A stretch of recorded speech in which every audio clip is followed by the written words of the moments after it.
No saben cuán valioso para mí ha sido en los últimos tiempos levantarme y decir gracias a Dios por un día más de vida. No sé si le ha pasado, pero cada vez se vuelve como más tangible. No sé si le pasó esta semana el lunes y no sé dónde lo cogió. Ojalá no lo haya cogido en el baño el temblor. Pero sí sé que cuando salí, bajé al primer piso, tengo un perrito, no estaba mi esposa estaba trabajando, tengo un perrito y el perro no me avisó. Tuve que decirle yo, vámonos. Cogí al perro, la correa, salí y estaba toda la cuadra. Nuestra cuadra son personas mayores, son grandes ya, y estaban todas las señoras con la mano en el pecho, asustadas, y unas pijamas que no conocía. Menos mal yo estaba en pantaloneta y camiseta, pero estaba con los crocs o con las chanclas. Cogió a uno desprevenido, pero el decir hoy que somos sobrevivientes creo que tiene un sentido mucho más profundo. Y hoy vamos a hablar de unos sobrevivientes. No sé, el Señor hace todo maravilloso y hoy vamos a ver en nuestra serie de hechos que ya vamos a terminar el capítulo 27. Hechos capítulo 27. Ya solo queda 27 y 28 y se termina esta serie de hechos que el Señor nos ha permitido ver. Y hoy vamos a hablar de sobrevivientes. El título del mensaje el día de hoy es 275 más 1. ¿Listo? Joseph nos va a hablar de numerología. No, tranquilos. No quiero preguntarle cuál es su número favorito o cuál jugó en el chance esta semana. Espero no haya jugado el baloto esta semana. Pero sí lo hizo, algunos lo jugaron hasta con el número de la tumba de Diomedes Díaz. Y ganaron con ese número algunos.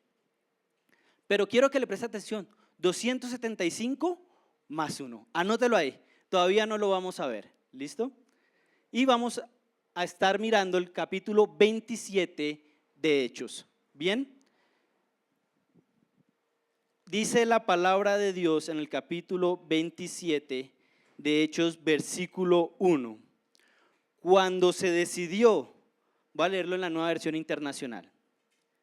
Cuando se decidió que navegáramos rumbo a Italia, entregaron a Pablo y algunos otros presos a un centurión llamado Julio, que pertenecía al batallón imperial. Muy bien, ¿dónde nos habíamos quedado? Hace 8 días, por la misericordia de Dios, por medio de Cristian, vimos Hechos capítulo 23 al 26. En esos capítulos nos dimos cuenta que Pablo sufrió una serie de complot, sufrió persecución, está en Jerusalén y termina preso. Pero tiene la oportunidad tan grande de hablar lo que ha hecho Dios en su vida, dar un testimonio, ¿cierto?, a diferentes políticos, al gobernador político de ese momento, a Félix, ¿cierto?, también al rey Agripa, ¿cierto? Y dicen, muy bien, lo podríamos dejar preso, lo podríamos liberar, pero lo vamos a dejar preso. ¿Por qué? Porque Pablo dice algo y es, voy a apelar al César. ¿Y dónde está el César? En Italia. ¿En dónde? En Roma. ¿Listo? Entonces por eso algunos ven el título en ese capítulo que dice, Pablo viaja a Roma. Pero antes de eso, de iniciar el 27, hay una promesa de Dios. En el capítulo 23, versículo 11, ¿qué dice esa promesa de Dios? A pesar de todo lo que está sufriendo, a pesar de todas las dificultades, le dice el Señor, a la noche siguiente, el Señor se apareció a Pablo y le dijo, ánimo, así como has dado testimonio de mí en Jerusalén, es necesario que lo des también en Roma. Listo, ya sabemos que hay una promesa, ya sé que apeló al César y llega el momento, después de 2 años de cárcel, que hablaba hace 8 días Cristian, que la espera es difícil, ¿cierto? Llegó el momento en el cual se van para Roma. Entonces, en la siguiente diapositiva vamos a hablar hoy de Hechos 27, que es el viaje a Roma. ¿Y está en dónde? En Cesarea. ¿Listo? En una ciudad portuaria de Israel, en el cual es donde estaba en ese momento Pablo. Ahí es que se decide que va a salir. Esos son los versículos del 1 al 12. ¿Listo? Está en Cesarea. designan a Julio como el centurión, un oficial del ejército en el cual tiene la misión de llevar presos a Roma. Viaja entonces a Sidón. En Sidón le permite Julio bajarse a Pablo y que lo vieran algunos de sus amigos. Joseph, pero si es un preso. Recordemos que es un preso, pero no un condenado. Todavía no se había determinado cuál era el delito que había cometido. Y en ese momento halló gracia delante de Julio que le permite visitar a algunos de sus amigos y que lo atendieran. Viajan por Mira, van por buenos puertos. Es viaje en barco, no en avión. ¿Listo? De pronto, ¿usted ha viajado en barco algún momento? ¿O de pronto se ha montado en el gusanito en Santa Marta? ¿Sí? ¿De pronto en la lancha? Pues imagínense, tienen que viajar de un continente a otro. De tal forma que en uno de esos, si no estoy mal en Mira, ya lo miraremos, cambian de barco y toman un barco de Alejandría, un barco que transporta trigo, gigante, de tal forma que Julio el centurión dice, muy bien, aquí nos montamos, vamos todos a Italia. Ese es el recorrido, llegan a buenos puertos, en el mar Adriático empieza un vendaval, empieza la tormenta y es entonces ahí cuando llegamos al versículo 13. El viaje de Pablo a Roma hoy nos va a recordar qué hacen las tormentas en nuestra vida. El primer punto que hace una tormenta en nuestra vida, anótelo ahí, es la tormenta revela quiénes somos, a quién servimos y en quién confiamos. La tormenta revela quiénes somos, a quién servimos y en quién confiamos. Leamos el versículo 13 del capítulo 27 de Hechos. Muy bien, dice así. Cuando comenzó a soplar un viento suave del sur, creyeron que podían conseguir lo que querían. Así que levantaron anclas y navegaron junto a la costa de Creta. Poco después se nos vino encima un viento huracanado llamado nordeste. Ahí tendrán otro nombre en la Reina Valera, Euroclidón. Un viento fuerte del nordeste, eso es lo que significa. Que venía desde la isla. El barco quedó atrapado por la tempestad y no podía hacerle frente al viento, así que nos dejamos llevar a la deriva. Mientras pasábamos el abrigo de un islote llamado Cauda, a duras penas pudimos sujetar el bote salvavidas. Después de subirlo a bordo, amarraron con sogas todo el casco del barco para reforzarlo, temiendo que fuera a encallar en los bancos de arena de la Sirte. Echaron el ancla flotante y dejaron el barco a la deriva. Al día siguiente, dado que la tempestad seguía arremetiendo con mucha fuerza contra nosotros, comenzaron a arrojar la carga por la borda. Al tercer día, con sus propias manos arrojaron al mar los aparejos del barco. Como pasaron muchos días sin que apareciera ni sol ni las estrellas y la tempestad seguía arreciando, perdimos al fin toda esperanza de salvarnos. ¿Quiénes estaban en el barco? En el barco habían diferentes grupos de personas. Estaba Pablo y estaba Lucas, que es el que narra la historia y dice, por eso estamos. Y también estaba Aristarco, un amigo de ellos, de Tesalónica, lo vemos en los primeros versículos. Adicionalmente estaba el centurión, la tropa de los soldados, los presos que tenían que ir a Roma, los marineros, el timonel y el dueño del barco. ¿Puedes poner la diapositiva donde están todos? Esas personas iban en el barco. Muy bien. En ese momento es cuando dicen, muy bien, necesitamos llegar a Italia, pero hay un fuerte viento. Pablo les dice, no, deberíamos quedarnos, deberíamos pausar ahí, pero ellos deciden irse. Y es aquí cuando empieza entonces la tempestad grande. Con todas esas personas en el barco, viene ese viento tan grande. Y Lucas dice algo en el versículo 20, si puedes poner la imagen, y de pronto es como nos sentimos hoy. Y es, perdimos toda la esperanza de salvarnos. Y yo no sé hoy si ya perdiste toda la esperanza en tu vida. Porque no sé qué tormenta estás atravesando el día de hoy. Porque yo conozco las mías.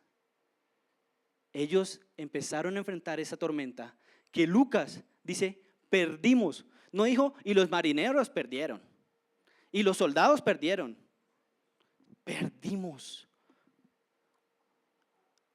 A veces juzgamos a un creyente y le decimos, tú eres creyente, no deberías sentir eso. Deberías estar firme y en victoria. Mi hermano, ¿cuántos sintieron firme y en victoria cuando tembló el lunes? A veces minimizamos cómo debería sentirse un creyente y no recordamos todas las historias en la Biblia en la cual Dios, viendo cómo se sentía el hombre, nunca le reclamó su sentimiento, sino todo lo contrario. Tuvo empatía de ello y le animó a cambiarlo. Pero es válido como puedas sentirte. Y de pronto hoy te sientes sin esperanza. Sí, soy creyente, creo en Cristo Jesús como mi Señor y Salvador, pero hoy me siento sin esperanza porque usted no sabe cuál es mi tormenta. Porque de pronto la tormenta es una enfermedad. De pronto la tormenta es que no hay dinero para pagar el arriendo que viene o ni siquiera para comprar los útiles escolares o el mercado. Usted no sabe que mi tormenta es la frustración que tengo porque yo quería ser, no sé, doctor y estoy aquí trabajando de pronto en algo totalmente diferente. Porque no hay tormentas solo externas, sino aquellas que suceden dentro de nuestro corazón y dentro de nuestra mente. Y de pronto hoy usted está sin esperanza. Yo me he sentido a veces sin esperanza. De pronto la tormenta ha sido tan fuerte, el vaivén del barco ha sido tan fuerte. Este 2026 me ha sacudido de una manera que ni me lo esperaba. Y estamos en agosto y yo no tengo esperanza. No se imagina cómo he llegado a agosto.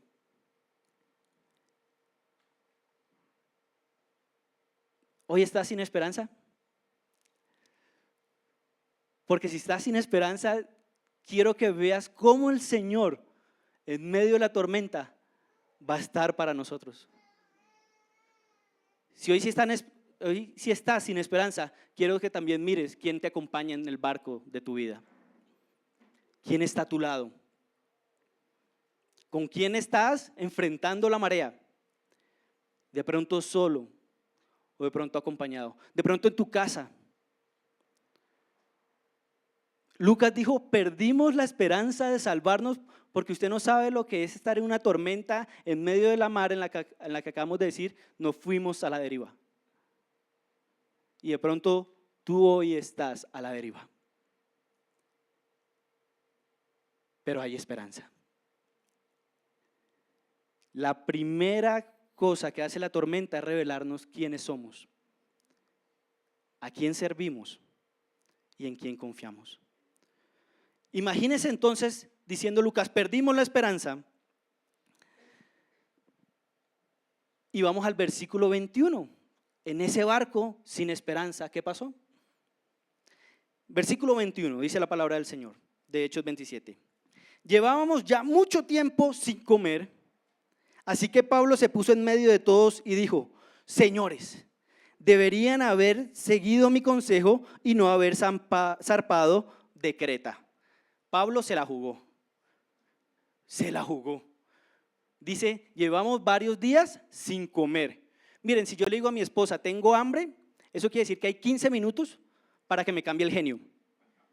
Uy, yo con hambre, no sé, usted puede decir, no, yo aguanto hambre, pero yo sin dormir, soy otro. Imagínese usted un grupo de personas con el vaivén de las olas, sin esperanzas, sin comer, porque ¿cómo come usted con el barco meneándose? Lo vomita. Imagínese, y usted llega y se para a alguien y les dice, ¿sí ven? Debieron hacerme caso, no debieron haber zarpado de Creta. ¿Usted qué haría? ¿No le ha pasado? Usted en la mala y viene alguien, ¿sí ve? Yo le dije, uy, no le dan unas ganas a usted de, no me diga nada. Mire, cuando alguien se está ahogando, no es el momento de enseñarle a nadar. ¿Sí? Cuando alguien se está ahogando, usted ayúdelo, mi hermano. Pero Pablo lo que le dijo ahí fue, no lo hubiésemos hecho. Pero viene un pero. Eso es lo hermoso de los pero, cuando terminan en algo positivo. Viene un pero. No debieron haber zarpado. A veces nuestra generación es como de cristal, tampoco se le puede decir nada. Hay que decirle en amor si algo está mal y corregirlo. Eso nos dice la palabra. Entonces, recíbelo en amor cuando alguien te lo dice en amor. Pero es cierto que cuando la herida está abierta, no le vaya a echar sal ni limón. Pero Pablo estaba también con ellos. No era ajeno a la situación. Pablo estaba en el barco. Pablo había sentido el hambre también. Pablo había perdido la esperanza también. No. Pero ahora, dice el versículo 22, los exhorto, o sea, los animo a que cambien de dirección. Los exhorto a cobrar ánimo, porque ninguno de ustedes, dice, ninguno de ustedes perderá la vida, solo se perderá el barco. Anoche se me apareció un ángel del Dios. Anoche se me apareció un ángel del Dios, a quien pertenezco y a quien sirvo, y me dijo, no tengas miedo. Pablo, tienes que comparecer ante el emperador y Dios te ha concedido la vida de todos los que navegan contigo. Así que ánimo, señores. Confío en que Dios sucederá tal y como se me dijo. Sin embargo, tenemos que encallar en alguna isla. Y en la tormenta, antes de hablar del otro, hablemos de nosotros mismos. Esta imagen siempre la he usado y me parece muy, muy profunda, y es cuando uno está en un avión, que es nuestro medio de transporte si queremos cruzar un continente, por ahora, ¿cierto? Que puede hacerlo en el barco, pero digamos que en avión es más rápido. Si sucede una turbulencia y se van a caer las mascarillas, ¿cierto? De aire, para los que han viajado en avión, van a caer las mascarillas de aire porque se pierde la presión. Y la instrucción es la siguiente: usted primero póngase la mascarilla y después ayude al otro. En la tormenta, lo primero que tenemos que darnos cuenta nosotros es: ¿yo quién soy? ¿Yo quién soy? ¿Qué revela esto de mí, esta prueba? ¿Yo quién soy? ¿A quién le pertenezco? Porque Pablo lo que se levantó y dijo es: yo le pertenezco a Dios. ¿Y tú a quién le perteneces? ¿Tú quién eres? ¿Tú a quién le perteneces? Me encanta que a veces nosotros le hemos puesto apellido a esto llamado cristianismo, que si reformado, calvinista, posmilenianista, bueno, etcétera. Pero en el momento de la tormenta, usted no piensa en eso. No. ¿Sabe que al final qué conclusión llega? Yo le pertenezco a Dios. Porque cuando sienta el vaivén del barco, créame que no va a haber tiempo de ponerse a hablar de eso, pero sí de recordar a quién le pertenezco. Yo le pertenezco al Dios de los ejércitos, al Dios que creó el cielo y la tierra. Seguro. Jesús tuvo una conversación con diferentes fariseos y ellos le decían: nosotros somos de Abraham. Y él decía: si fueran de Abraham, hicieran lo de su padre Abraham, se comportarían como él. No, nosotros somos de Dios. Si fueran de Dios, me amarían a mí, les dice. Y les dice algo tan profundo. ¿Saben qué? Ustedes son hijos de su padre el diablo. Y los deseos de su padre el diablo es lo que quieren hacer. Con razón a Jesús lo querían coger a piedra. ¿Usted se imagina eso? Que al experto en la ley le digan: usted no es de Dios, usted es hijo de su padre el diablo, y los deseos de su padre es lo que quieren hacer. La realidad de enfrentarnos a la muerte o la posible muerte de cara hacia nosotros, porque todos esa noche creo que quedamos pensando el día lunes que no vuelva a temblar, nos confronta en qué va a pasar en el otro lado de la eternidad.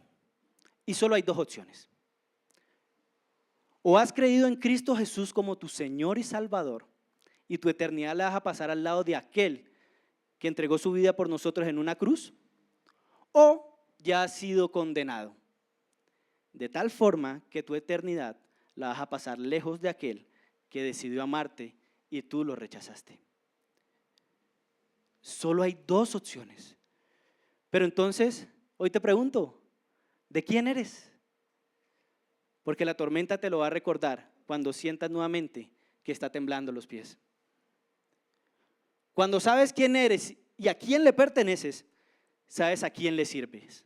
Pablo dice: el Dios al cual le pertenezco y le sirvo. ¡Wow! Tú y yo, ¿a quién le estamos sirviendo el día de hoy? ¿A quién le estás dedicando tu tiempo, tus ganas, tu estudio, tu trabajo? ¿A quién? Dijo el Señor Jesús en Mateo 6, lo encontramos: nadie puede servir a dos señores, porque amará a uno y aborrecerá al otro. No puedes amar a Dios y a las riquezas. Y de pronto lo que hacemos en el día a día es que a Dios los dejamos de lado y estamos trabajando para nosotros mismos. ¿No le parece? ¿Por qué le tenemos tanto miedo a la muerte nosotros los creyentes? ¿Por qué? No, Joseph, yo no. Ah, qué bien. Pero parece que es algo general. ¿No sabemos que nuestro lado de la eternidad es lo más hermoso que vamos a vivir? De pronto no es tan grande. De pronto por eso pesa más este lado de la eternidad. Y se nota en la vida. Se nota en lo que trabajamos, se nota en lo que trasnochamos. Se nota en lo que estamos viviendo para este lado. Y se va a quedar o se va a destruir y se va a caer. Pero Pablo se coloca en medio de ellos y le dice: al Dios al cual le pertenezco, al Dios al cual le sirvo y cómo le había servido. Y espero que nosotros no estemos pensando que el servicio es dominicalmente de 10 a 12 del día. Lo que hace Pablo aquí es volver tangible lo que él creía y lo encarnaba, y era ser un hijo de Dios.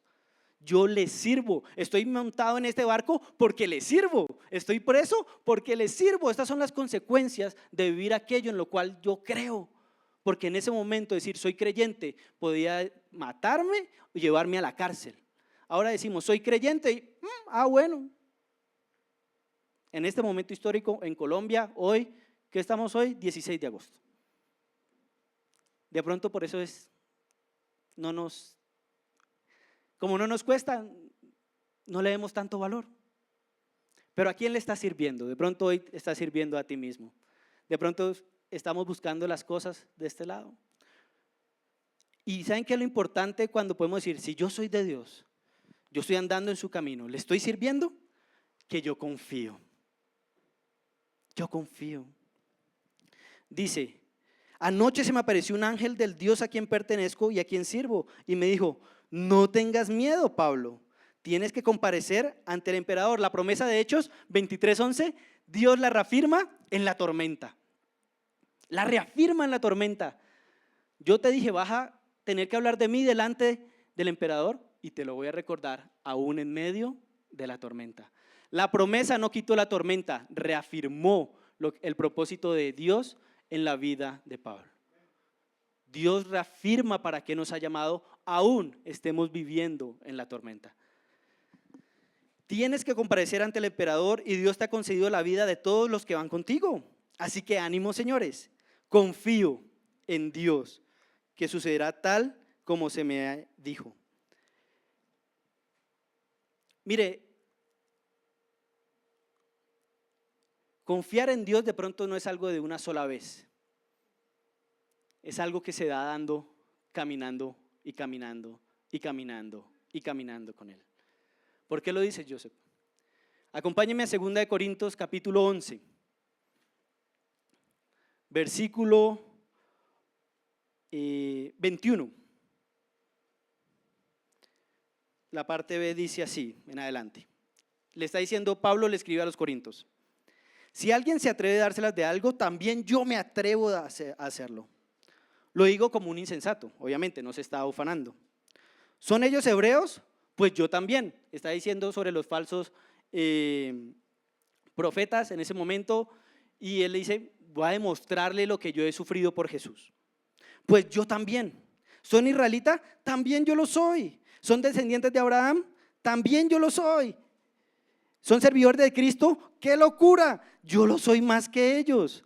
He trabajado más arduamente, he sido encarcelado más veces, he recibido los azotes más severos, he estado en peligro de muerte repetidas veces. Versículo 24. 5 veces recibí de los judíos los 39 azotes. 3 veces me golpearon con varas. 1 vez me apedrearon. 3 veces naufragué. Y pasé un día y una noche como náufrago en el mar. No había sucedido todavía Hechos 27. Cuando Pablo escribe esta carta a los Corintios, no había sucedido Hechos 27. O sea que esta sería la cuarta, si no más, en la cual Pablo había naufragado. Es como ese meme que dice, ¿es la primera vez? No. Pablo no decía que yo confío solo por decirlo, es porque ya había visto a su Dios en N oportunidades, en lo que había sido desde su llamamiento, en lo que había sufrido, que lo había sacado adelante. Por eso le podía decir a los demás, confío en que Dios, si dijo, Él hará. Él hará. Si me acaba de decir que voy a ir a hablar con el emperador, no sé cómo, Él lo hará. Y los animo a ustedes para que confíen en eso. Ahí es cuando entonces lo que aprendemos acá se vive de tal forma que yo puedo decir, ¿eso está difícil? Sí. ¿Perdimos todo? Sí. ¿Que la tierra tiembla? Sí. Pero yo confío en mi Dios. Cada vez que andamos con nuestro Señor, puedo asegurarle que Él no lo ha abandonado a usted en el pasado, no lo ha abandonado en el presente y tampoco lo hará en el futuro. Con razón Pablo dijo, si avanzamos va a estar difícil, porque él ya viajaba en barco varias veces, ya había sufrido todo eso, y en el momento y en la fecha en que estaban viajando iba a ser invierno, de tal forma que nadie viaja en invierno. Por eso los cogió la tormenta. No era porque fuera un experto o profetizando, sino que ya había vivido esto. Consejo para los que apenas están empezando a servir en el Señor: escuche a los que ya nos hemos dado tropiezos, cabezazos, ya nos han insultado, ya nos han rechazado. Tengamos la humildad suficiente para decir, ¿cómo puedo hacer esto? Y yo te digo, mire, si lo haces de esa manera vas a recibir un machucón o te van a dar un portazo en la cara. Mejor busca otra forma. Pero Pablo dio ese consejo, aún así siguieron y ya están viviendo las consecuencias. ¿Y sabes qué le voy a decir? Yo confío en que mi Dios, esta no es la primera vez y me va a sacar adelante. ¿Tú en quién confías? Quiero que te hagas esa pregunta hoy. ¿Tú en quién confías? Yo tengo que responderla para decir, yo confía en esto, pero ¿tú en qué confías? ¿Tienes la casa asegurada? Me di cuenta, no, yo no tengo la casa asegurada. Se la debo al banco, ellos verán. ¿Tiene el carro asegurado? ¿Tiene el empleo asegurado? O de pronto esta semana digan, bueno muchachos, muchas gracias, hay que hacer recorte. ¿En qué estás confiando? ¿En tu inteligencia? Bueno, el momento en que de pronto el Señor ponga una prueba de mental o algo de enfermedad mental, ahí se fue la inteligencia. ¿En tu fuerza y en tu físico? Mi hermano, estábamos en Cantalejo hace 8 días, Anthony se va a reír. Estamos jugando con los niños en el club de niños, tenemos club de niños este próximo sábado. Estamos jugando captura a la bandera, doy 3 pasos, 3 los conté para correr detrás de la bandera. Me dio un tirón acá en la pierna y tengo 33 años, imagínense. No, ¿saben qué no hice? No calenté. ¿Eso qué quiere decir?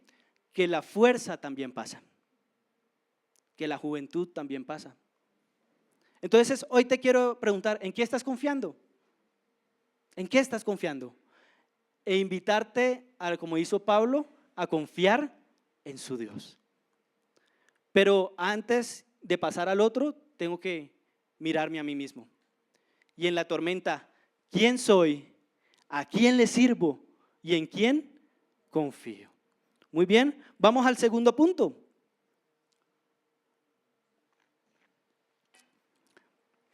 En la tormenta, Dios puede usarme como bendición. Versículo 27. Pablo les dice, ánimo, ninguno va a morir.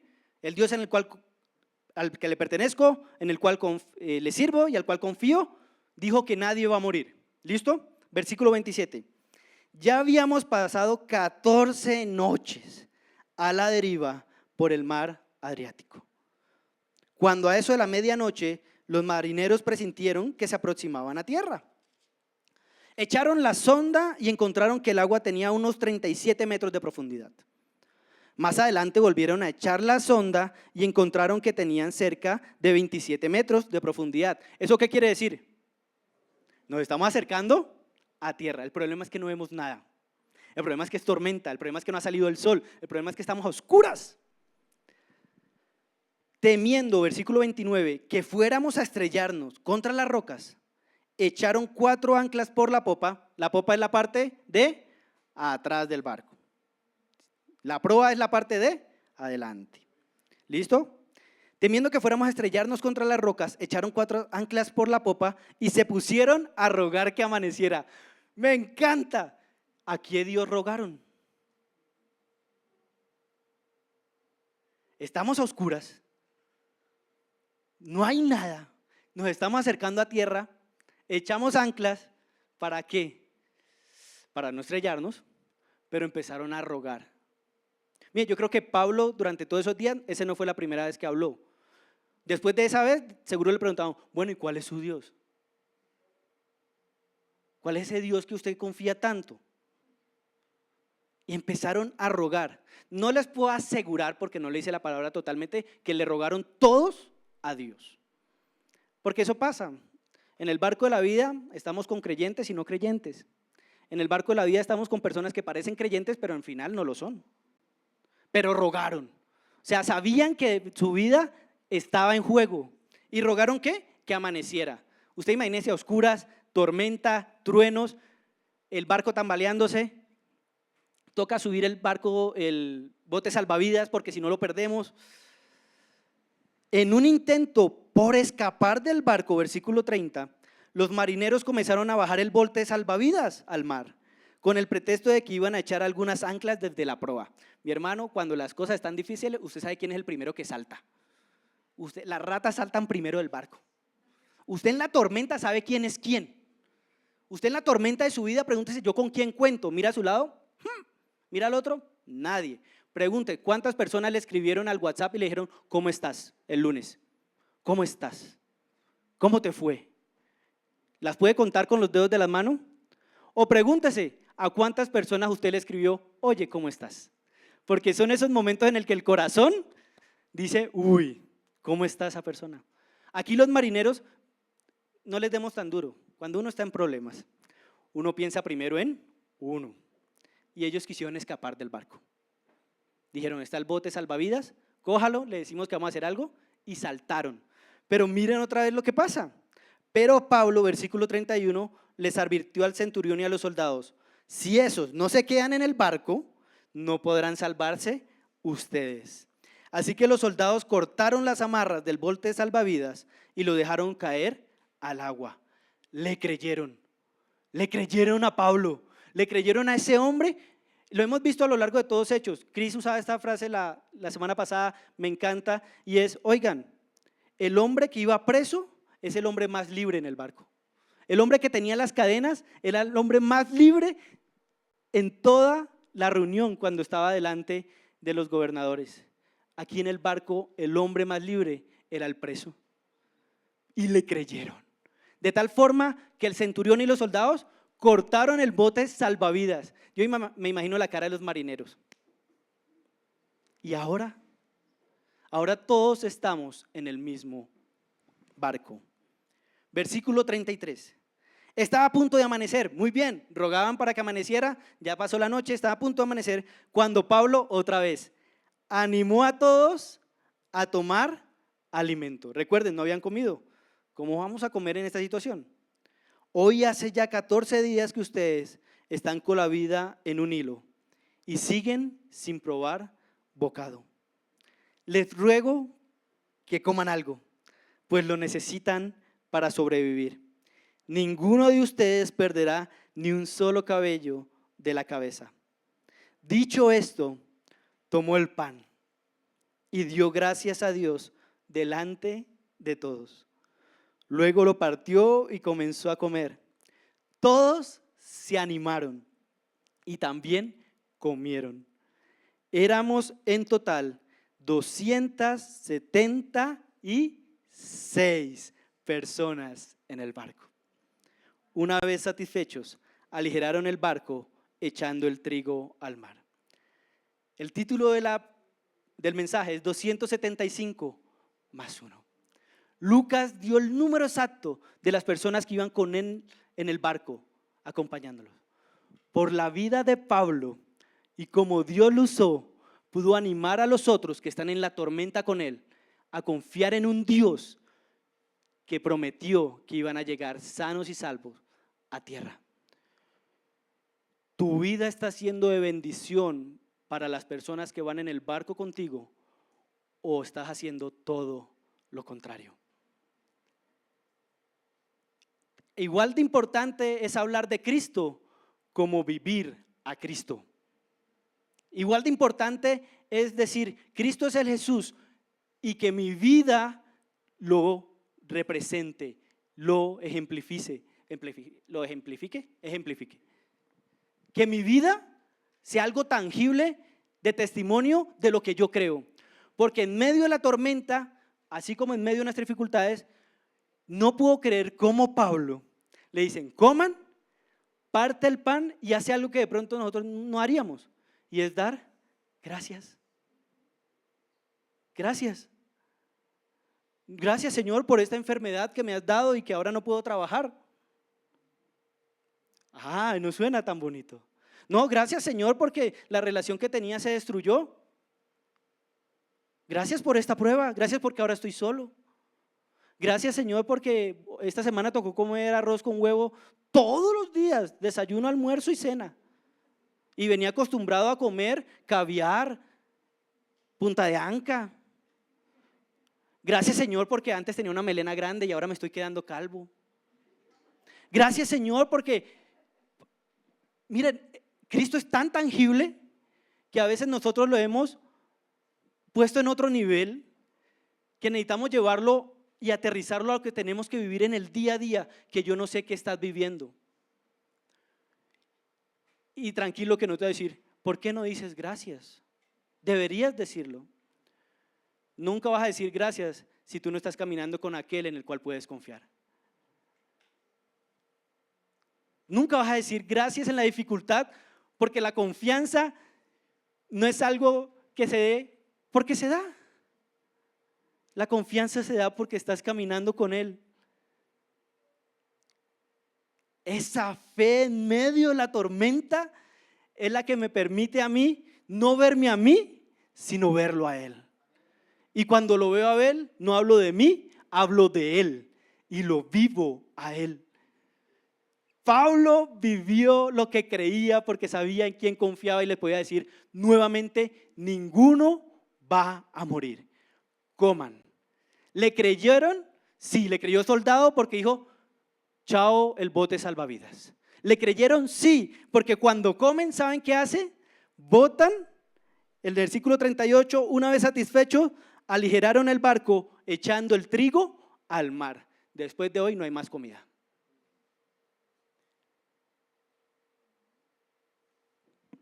Yo en serio quiero preguntarnos hoy si nuestra vida está siendo de bendición y Dios nos está usando para que otros lo conozcan, o todo lo contrario. Realmente está diciendo, si ese es el creyente, yo no quiero conocer a ese Dios. Eso es lo profundo, y es en la tormenta, en las dificultades, en la cual brillamos nosotros, no por nuestras fuerzas, sino por lo que Él es. De pronto, tú hoy no estás para animar a otro, sino que necesitan que te animen. Y yo quiero animarte.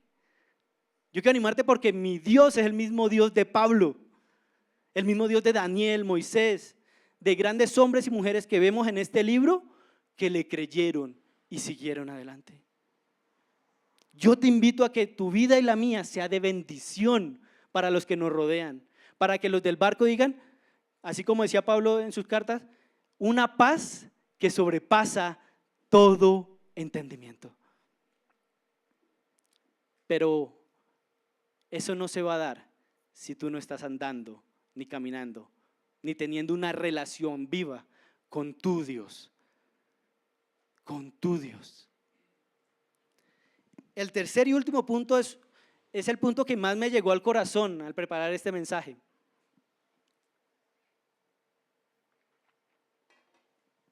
La tormenta revela lo que realmente vale la pena salvar. Versículo 39. Cuando amaneció, no reconocieron la tierra, pero vieron una bahía que tenía playa, donde decidieron encallar el barco a como diera lugar. Cortaron las anclas y las dejaron caer en el mar, desatando a la vez las amarras de los timones. Luego izaron a favor del viento la vela de proa y se dirigieron a la playa. Muy bien, ya no hay vuelta atrás. No hay nada que nos cuando si llega otra vez tormenta, nos pueda mantener firmes en la tierra. Ya no hay anclas, ya no hay nada. Prendemos la vela, levantamos la vela y sopla el viento. Luego izaron a favor del viento la vela de proa y se dirigieron a la playa. Versículo 41. Pero el barco fue a dar en un banco de arena y encalló. La proa se encajó en el fondo y quedó varada, la parte de adelante, mientras la popa se hacía pedazos al embate de las olas. Llegamos a tierra, pero la proa quedó allá clavada y la parte de atrás que le están dando las olas, la rompieron. Versículo 42. Los soldados pensaron matar a los presos para que ninguno escapara a nado. ¿Quiénes iban en el barco? Marineros. Se intentaron volar. El timonel. Pablo, Lucas y Aristarco. El centurión. El centurión, como oficial romano, tenía la responsabilidad de llevar los presos. Hemos visto a lo largo de Hechos que era una responsabilidad muy grande el que custodiaba presos, porque si se le escapaba, pues podía sufrir la condena que iba para el preso o podía matarlo. O sea que la decisión que tomaron en medio de la tormenta estos hombres fue meramente racional. Si aquí encallamos y se nos vuelan los presos, ¿quién va a responder por eso? Yo. Y iban a matar a los presos. ¿Quién estaba entre los presos? Pablo. Pero si Pablo me acaba de animar a que vamos a sobrevivir, yo imagino la cara de los presos. ¿Pablo? Aún así nosotros le sirvamos a alguien en medio de la tormenta, puede que recibamos todo lo contrario. Y eso es difícil. Yo le acabo de animar a todos. Le acabo de decir, coman pan, vamos a sobrevivir. Pero unos momentos adelante, esa persona está pensando en matarme. En la vida del creyente, para los que están iniciando y los que llevamos años, te vas a encontrar con personas que le has servido y después hablen mal de ti. Después, inclusive, busquen hacer complot para sacarte si estás en un rol. Hablando a nivel eclesial, ¿qué más podemos esperar de la gente de afuera? ¿Sí pasa? Sí. Por eso hay que mirar a Jesús. Por eso hay que mirar a Jesús. Porque te vas a encontrar con soldados que les había servido y están dispuestos a matarte. Ay, pero qué hermoso es nuestro Dios. ¿Saben qué? Aunque alguien esté buscándote hacer el mal, si Dios tiene un propósito, lo va a cumplir a pesar de eso. Versículo 43. Pero el centurión, ¿quién era el centurión? Julio. Quería salvarle la vida a Pablo y les impidió llevar a cabo el plan. Pablo halló gracia delante del centurión porque Dios así lo permitió y por Pablo no mataron a todos los presos. Le dijo a los soldados, no lo hagan. Dio orden de que los que pudieran nadar, el centurión dijo, los que puedan nadar saltarán primero por la borda para llegar a tierra y de que los demás salieran valiéndose de tablas o de restos del barco. De esta manera todos llegamos sanos y salvos a tierra. 276 personas llegaron a tierra. En el capítulo 28 se dan cuenta que es Malta donde llegaron. Aquí no lo dice. Llegan a tierra, se salvan. Dios cumplió su promesa a pesar de tormenta, a pesar de que los mismos soldados me querían matar, a pesar que los marineros que saben dirigir el barco se querían ir. Si se va el que dirige el barco, ¿cómo hace el resto? A pesar de que los soldados querían matar a Pablo, Dios cumplió su promesa y los 276 personas llegan a tierra.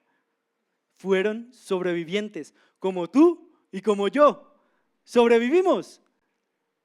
Yo sé, pero me acabas de decir que la tormenta revela lo que vale la pena, lo que vale realmente la pena salvar.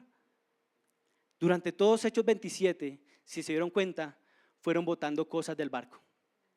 Cada vez que la tormenta estaba más difícil, botaban cosas del barco. Si iban en el bote salvavidas, después lo quitaron. Las anclas las cortaron, comieron y el trigo se botó.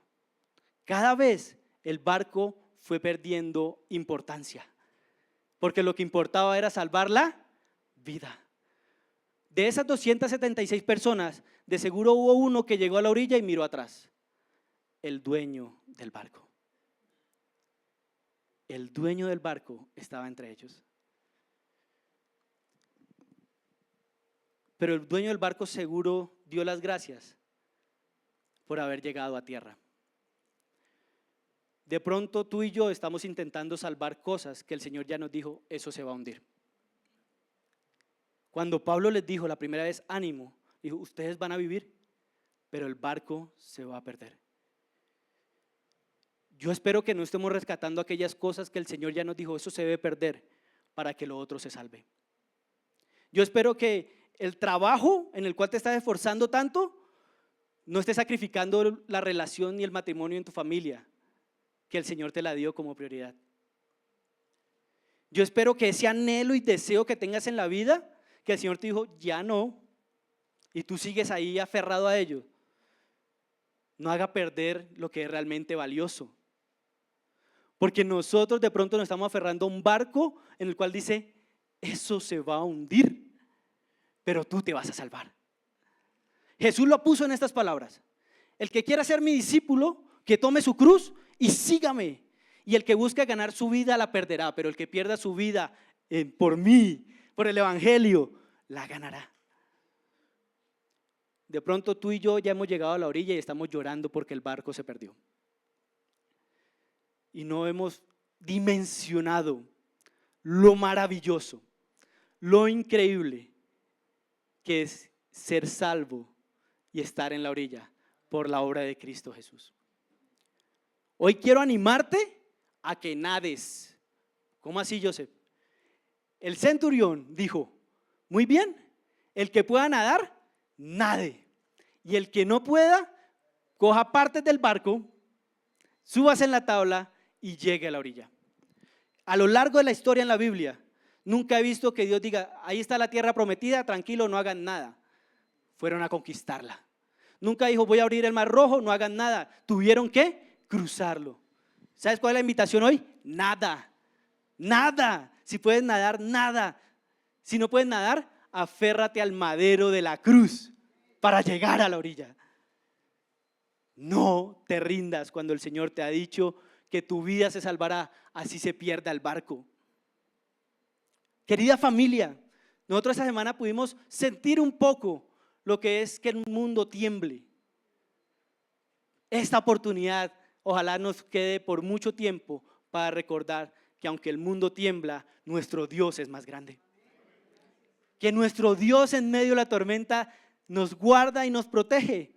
Pero aún así, lastimosamente, quiero decirte que hay cáncer que no se cura, que hay empleo que no vuelve, que hay relaciones rotas que no se restauran.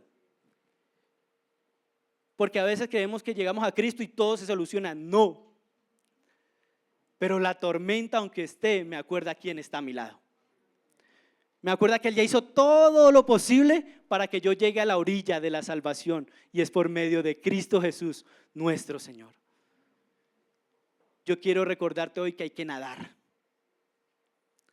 y que tomes el madero de la cruz para seguir. La tormenta, querida familia, es una oportunidad tan hermosamente difícil para poder volver a sujetarnos al Dios de nuestra salvación. Aunque se pierda el barco, que nuestra vida se salve. Nuestro Señor ya hizo todo para que nuestra vida se salvara. Te invito a que no lo rechaces. Quisiera pedirle el favor a alabanza, si puedes subir, y despidamos hoy el culto con la canción con la cual iniciamos. Que podamos dimensionar lo que decimos, que aunque sintamos el agua hasta el cuello, confiaremos en nuestro Dios. Le pido el favor que nos coloquemos de pie y cantemos esto a nuestro Señor.